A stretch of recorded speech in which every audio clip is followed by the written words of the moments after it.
आप देख रहे हैं देश लाइव, देश की आवाज।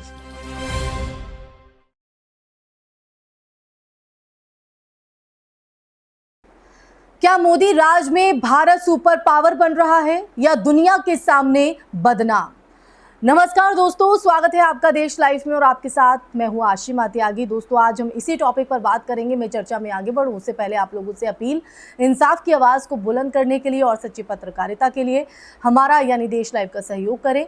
साथ ही डिस्क्रिप्शन में दिए गए लिंक को ओपन कर ज्वाइन बटन दबाकर आप हमसे यानी देश लाइव से सीधा जुड़ सकते हैं दोस्तों वापस आज की चर्चा पर लौटते हैं और जो सवाल आज खड़ा हो रहा है उसके पीछे की वजह क्या है वो जानने की कोशिश करते हैं।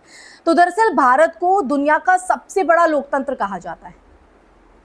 प्रधानमंत्री मोदी हर विदेशी मंच पर भारत की बढ़ती ताकत, विकास और वैश्विक सम्मान की बात करते हैं, लेकिन सवाल यहां पर यह है कि अगर सच में भारत की अंतरराष्ट्रीय छवि इतनी मजबूत हुई है तो फिर बार बार अंतरराष्ट्रीय मानवाधिकार और धार्मिक स्वतंत्रता से जुड़ी संस्थाएं भारत पर गंभीर सवाल क्यों उठा रही हैं?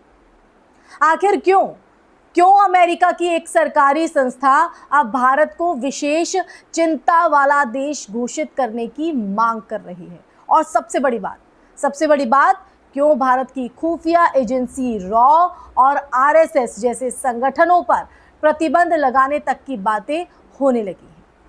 दोस्तों, ये तमाम वो सवाल है क्योंकि ये सिर्फ कोई छोटा आरोप नहीं है, बल्कि भारत की वैश्विक साख पर एक बहुत बड़ा सवाल है।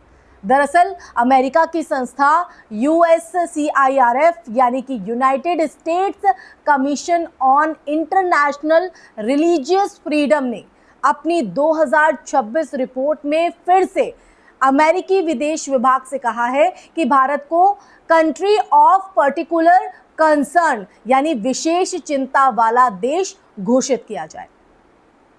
और ये वही श्रेणी है जिसमें आमतौर पर उन देशों को रखा जाता है जहां धार्मिक स्वतंत्रता के गंभीर उल्लंघन के आरोप लगते हैं। वॉशिंगटन में हुई सुनवाई में आयोग की अध्यक्ष विकी हार्टजलर ने साफ कहा कि भारत में धार्मिक स्वतंत्रता की जो स्थिति है वो लगातार बिगड़ रही है और अल्पसंख्यकों के खिलाफ व्यवस्थित जो माहौल है वो बन रहा है।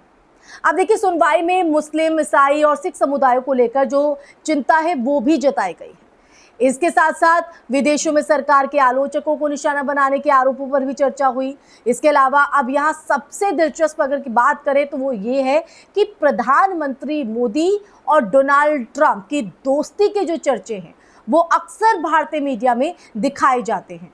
कभी हाउडी मोदी, कभी नमस्ते ट्रंप, तो कभी दोनों नेताओं की व्यक्तिगत जो केमिस्ट्री है उसको भारत की बड़ी कूटनीतिक जीत बताया जाता है भारतीय मीडिया की तरफ से। लेकिन उसी अमेरिका की संस्थाएं अगर भारत पर लगातार सवाल उठा रही हैं तो क्या सिर्फ बड़े बड़े इवेंट और कैमरों के सामने गले मिलने से या अंतर्राष्ट्रीय सम्मान मिल जाता है? आप ही बताइए, क्या ये सम्मान मिल जाता है? विदेश नीति सिर्फ फोटोशूट से नहीं चलती है, बल्कि देश के अंदर लोकतांत्रिक संस्थाओं की स्थिति, अल्पसंख्यकों की सुरक्षा, प्रेस की आजादी और नागरिक अधिकारों से तय होती है।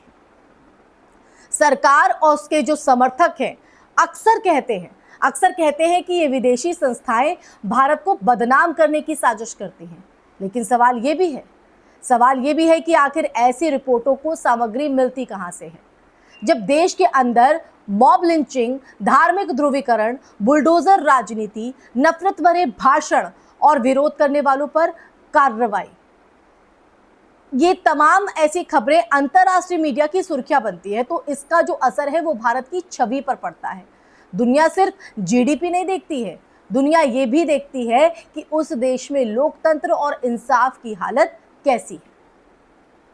दुनिया ये भी देखती है और ये जानना भी चाहते हैं, इसको समझना भी चाहते हैं। लेकिन सबसे चिंताजनक बात यह है कि भारत जैसे विशाल लोकतंत्र को अब पाकिस्तान, चीन या अफगानिस्तान जैसी बहसों के साथ जोड़कर देखा जाने लगा और ये किसी भी भारतीय के लिए गर्व की बात नहीं हो सकती।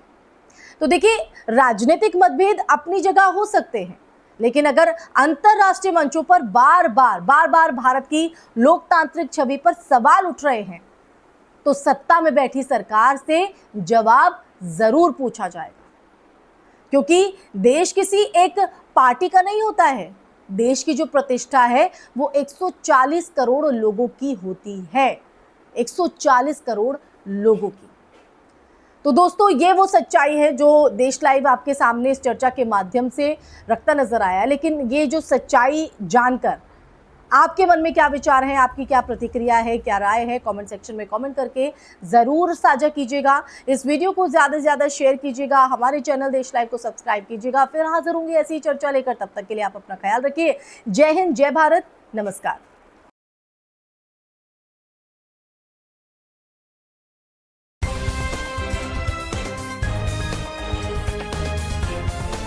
देश और दुनिया की तमाम छोटी और बड़ी खबरों के लिए हमारे चैनल को सब्सक्राइब करना न भूलें और बेल का बटन जरूर दबाएं।